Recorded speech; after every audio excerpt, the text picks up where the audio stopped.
This is just a great reminder of how I still have technical issues even after all this time. So, I got a hum on this wireless microphone set. It's something I'm working on. I guess I have time to diagnose it. So, until I can get that solved, let's just get this video done real quick. Now, this is what I would call the first actual production I did where I kind of prepared for it. It was an interesting, say, challenge, but what was most important is that I had all the angles and the lighting and say everything set up. I had really thought about this stuff. So this was the only, let's say, challenge I could get buy-in from others. Nobody really wanted to eat a bunch of food, kind of like I was eating, but I did have a commitment to say try spice. So Kyle had ordered this kit and it was something we were going to do together. We tried to get a few more people to participate, but we only found one more buddy, which was Murph. So at this point, I kind of figured out how to make it more challenging with a chip. But really, something that kind of made this unique was that I had his wife tell me about, how to do productions, and she kind of set this area up before I got there. So it was kind of nice that I was kind of getting some support and some help in that aspect because I really didn't know much about this world, and it's almost like making a movie. And it was kind of some of the things you don't even think about. You go to the theater, and you just watch a flick, and you don't even think of all those names that go into the end to make that production. And I was now aware of this, that it took a lot of different work and effort. And especially when it came to the editing, there was a lot of things I noticed that I would notice that were happening live that I would catch later. And it would be either to the audio or something in the video. It could be something in the background. There was a lot of different things that I didn't catch.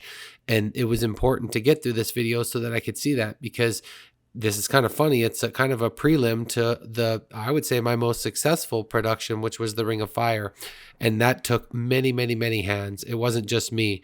This one right here, obviously I had some help from, the outside. We had this support, from other, dads there and moms and the kids. So we actually had a pretty good sized group kind of watching us do this, which was kind of cool.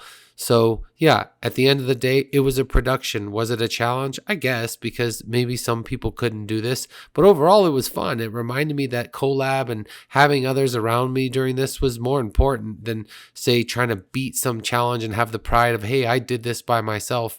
I really didn't care about that anymore at this point. It was really about, okay, I want to make something that's entertaining. It is kind of hard, but overall people have to like this. And this was one of the first videos that I would say the viewers went up because there was multiple people in there and people knew about this, say, experience. And so word kind of spread. So it was family and friends that kind of knew about it. And I had more comments in this one. This is probably the most commented video I have still to this date. Now, this video obviously had a lot of flaws, especially when it came to, seeing some of the production equipment, some of the graphics, where you can tell it's just kind of dark. I didn't really have the best of lighting. It's something that, I just didn't know at the time. I was just trying to more focus on making, let's say, the audio work instead of doing the visual. And it was a learning opportunity. So once I went to edit it and looking at the different angles and what had come through, I was like, okay, so I know what to change for next time. So a lot of different things that could be done different, but really what's most important is that I did this one before doing the Ring of Fire, because maybe that's what gave me the vision and, say, an opportunity to redo a video like this. And Ring of Fire is kind of my recreation of this one in some senses. As a matter of fact, Kyle is wearing a George shirt and he was George Washington. And something we found out in this video is he's kind of funny on camera.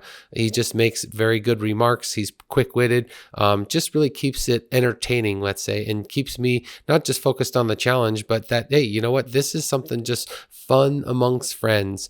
And I really enjoyed that. And that's actually, even though in the Ring of Fire, which I'll talk about, towards the end, it's something that is really most important in making these videos. This is something to do with others, family and friends, for memories. It's not so much about conquering a challenge or doing something crazy that nobody's ever seen before. It's an opportunity to capture a moment in time and look back on it, because our memories oftentimes are kind of plagued and they change the longer time goes by. So when, so much time has passed and you go look back, you're like, oh, wow, I don't even remember that happening, or I don't remember it that way, or I don't remember saying this.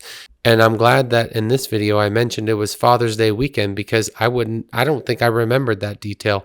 And so the whole point is that, you can just look back on these memories and say, wow, I was a different person back then, or how have I changed since then?